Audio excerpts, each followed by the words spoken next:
شریف میں حدیث ہے شیطان کا تخت پانیوں پہ لگا ہوا ہے. شام کے وقت سارے چیلے آ کے اسے رپورٹ کرتے ہیں, آج فلاں گناہ کرایا, فلاں سے چوری کروا دی, فلاں سے فلاں کام کروایا. خوش نہیں ہوتا. ایک چیلا آگے کہتا ہے آج میں نے میاں بیوی کے درمیان جدائی کروا دی ہے.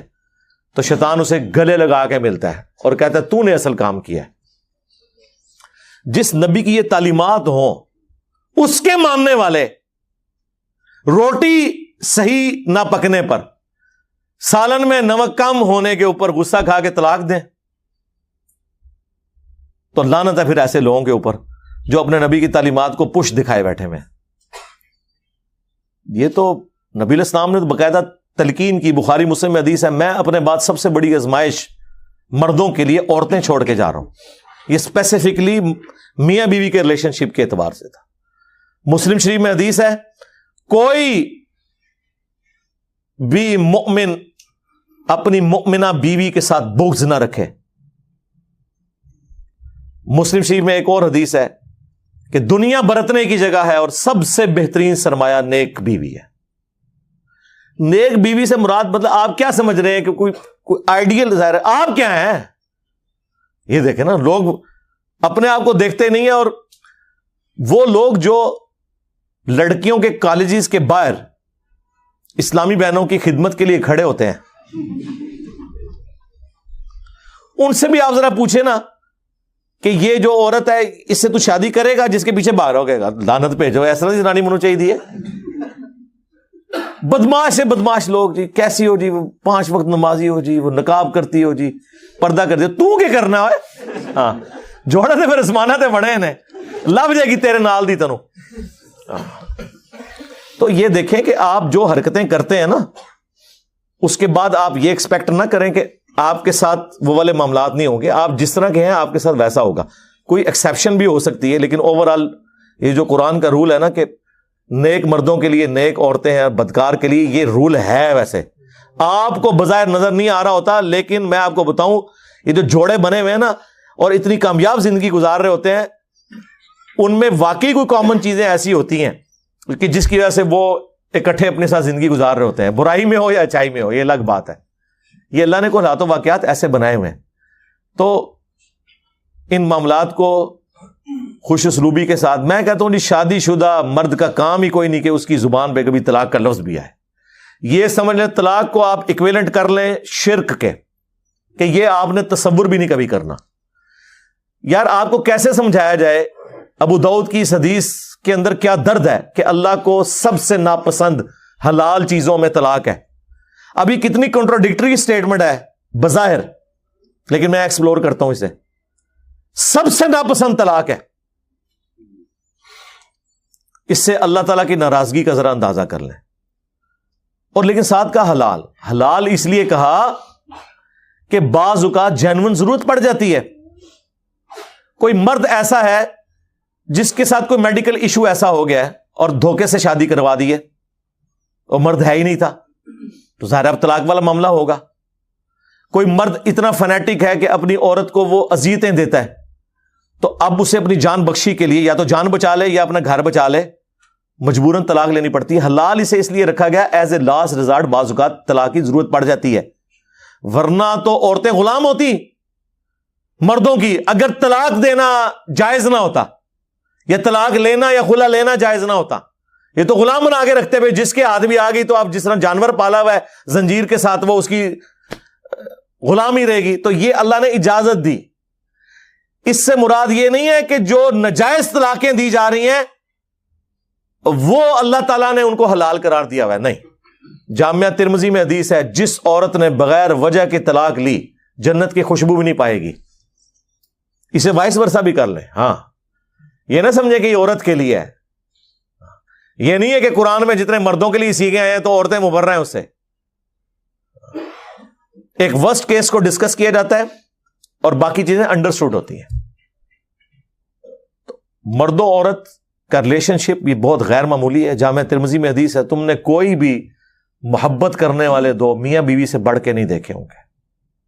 یہ ایک ایسا پاکیزہ رشتہ اللہ تعالیٰ نے رکھ دیا. قرآن میں اللہ نے فرمایا سکون رکھا ہے میاں بیوی میں ایک دوسرے کے لیے. پھر اللہ تعالیٰ نے فرمایا ایک دوسرے کا لباس ہے. یہ جو ڈراموں میں یہ جو مرد و عورت آپ کو دکھائے جا رہے ہیں نا، یہ ڈرامے ہی لگائے ہوئے ہیں، ڈرامے میں ہی ہیں اور کیا ہے، ریئل میں تو نہیں یہ سارا معاملہ اس طریقے سے جو وہ آپ کو جس طرح ایک عجیب و غریب قسم کے جہان میں داخل کر دیتے ہیں۔ یہ ایک بڑا متبرک رشتہ ہے جس کو اللہ تعالیٰ نے اپنے انبیاء کرام کی سنت ٹھہرایا، اور پوری آئلی زندگی سورۃ البقرہ میں اللہ نے ڈسکس کی ہے کس لیول پہ جا کے، صرف یہ بتانے کے لیے کہ اللہ کے نزدیک یہ کتنی اہمیت کی چیز ہے۔ اس لیے کامیاب مرد وہ ہیں جو رن مرید ہو، ہاں، اور غصہ آئے تو نہ نکالیں، خود نکل جائیں۔ یار مولا علی اور سیدہ فاطمہ کی جب لڑائی ہوئی ہے، بخاری مسلم میں آیا ہے، تو حضرت علی گھر سے نکل گئے۔ یہ ہے تربیت۔ ظاہر ہے مولا علی کی پرورش نبی الاسلام نے کی تھی، تو جب کبھی بیوی پہ غصہ آئے تو یہ جو کتنے ظالم قسم کے مرد اور ساسیں ہیں، وہ عورتوں کو پورا پورا دن گلی میں باہر کھڑا رکھتے ہیں۔ آج کے زمانے میں بھی ایسے لوگ کر رہے ہیں، جبکہ حضرت علی علیہ السلام کا اختلاف ہوا ہے۔ یہ چھوڑ دیں غلطی فاطمہ کی تھی یا علی کی، تو سیکنڈری چیز ہے۔ حضرت علی ڈومیننٹ ہونے کے باوجود شیر خدا، تو اڈے ورگا کوئی بزدل مرد نہیں، شیر خدا ہو کے گھر سے باہر نکل گئے۔ کیوں؟ اس کی وجہ یہی ہے کہ اس رشتے کو آپ نے اسی طریقے سے نبھانا ہے۔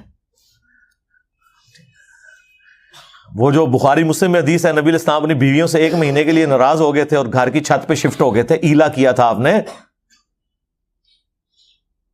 اور پھر آیات نازل ہوئیں۔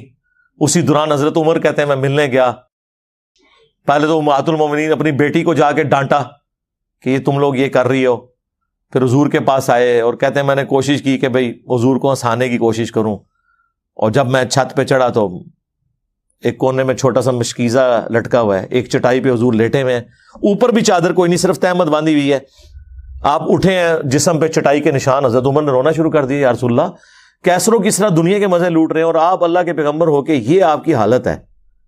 آپ نے فرمایا لگتا ہے عمر ابھی بھی دنیا کی حقیقت تم پہ نہیں کھلی، کیا تم اس پہ راضی نہیں ہو کہ کیسروں کس طرح دنیا کے مزے لوٹیں اور ہم آخرت کی سعادت؟ پھر سرکار حضرت عمر کا قبلہ ایسا صحیح ہوا ہے کہ نہ حرام کھایا نہ کھانے دیا کسی کو۔ اس طرح سٹرکٹ مینجمنٹ انہوں نے رکھی ہے اپنے دور میں۔ جس نے یہ سارے منظر خود دیکھے ہوں اور اگر وہ واقعی جینون مومن ہو تو وہ اسی طریقے سے اپنے پیغمبر کو فالو کرے گا۔ پھر وہ بخاری مسلم کے الفاظ ہیں، کہتے ہیں میں نے اب سوچا میں حضور کو کوئی ایسی بات سناؤں کہ آپ کا موڈ آف ہے تو آپ ہنسیں، تو کہتے ہیں یا رسول اللہ دیکھیں جب ہم مکے میں تھے کس طرح ہماری بیویاں ہماری، یعنی وہ کیا ہم کوئی غلام ہیں، ہاں کس طرح یہ ہماری اوبیڈینٹ ہوتی تھی۔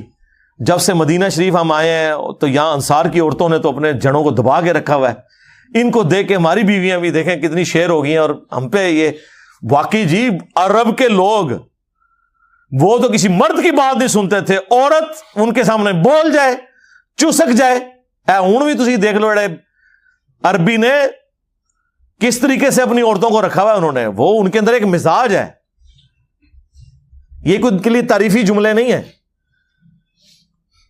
یہ ان کی عادت بتا رہا ہوں۔ لیکن اسلام نے کیسا انہیں مغلوب کیا کہ وہ اسلام کی وجہ سے پھر بیویوں کی ساری چیزوں کو ٹالریٹ کرتے تھے۔ تو کہتے ہیں جب میں نے یہ بات کی نا کہ یہ دیکھو ان کو دیکھے دیکھے ہماری عورتیں بھی شیر ہو گئی ہیں، تو حضور علیہ السلام مسکرائے، کہتے ہیں مجھے تھوڑا حوصلہ ہوا، پھر میں نے گپ شپ کرنی شروع کی اور یہ اس طریقے سے پھر خیر آیات بھی نازل ہوئی۔ 1 مہینے کے بعد نبی علیہ السلام نے جو ہے وہ آفر دی، یہ آیات نازل ہوئی سورہ احزاب کی، حضرت عائشہ، حفصہ، باقیوں کو، کہ دیکھو اللہ نے مجھے اجازت دے دی ہے، چاہے تو تم میرے عقد میں رہو اسی فقر کی زندگی میں، اور اگر دنیا کا مال چاہتی ہو تو ٹھیک ہے میں تمہیں طلاق دے دیتا ہوں۔ تو سب نے کہا کہ ہم اللہ، اس کا رسول اور آخرت کا گھر چاہتی ہیں، ہم نبی علیہ السلام کے ساتھ اس طرح گزارا کریں گے۔ تو یہ نبی علیہ السلام کی جو اپنی آئلی زندگی ہے نا، یہ جب پتہ ہی نہیں ہوگی تو کس طرح عورتیں اوبیڈینٹ ہوں گی اور کس طرح مرد اپنے عورتوں کے ساتھ حسن اخلاق سے پیش آئیں گے۔ آپ کو تو یہ دکھایا گیا غصہ نکالنا ہے، بہادری یہ ہے کہ آپ اپنا غصہ کنٹرول کریں، اور سب سے بہترین حال یہ ہے کہ جب غصہ آئے گھر سے باہر نکل جائیں، اس جگہ کو چھوڑ دیں، اعوذ باللہ من الشیطان الرجیم پڑھیں جو بخاری مسلم میں آیا ہے۔ 2 بندے لڑ رہے تھے، آپ نے فرمایا میں ایک جملہ ایسا جانتا ہوں اگر یہ پڑھیں تو ابھی یہ سارا معاملہ ٹھنڈا ہو جائے گا. وہ اعوذ باللہ من الشیطان الرجیم, اور جگہ تو فوراً چھوڑیں جی, سیدھی سی بات ہے. ٹھیک ہے, دروازہ بے شک زور سے مار کے چلے جائیں, ٹھیک بات ہی تسی کرانا ہے, زنانی نو کچھ نہ کہو, ہاں بس.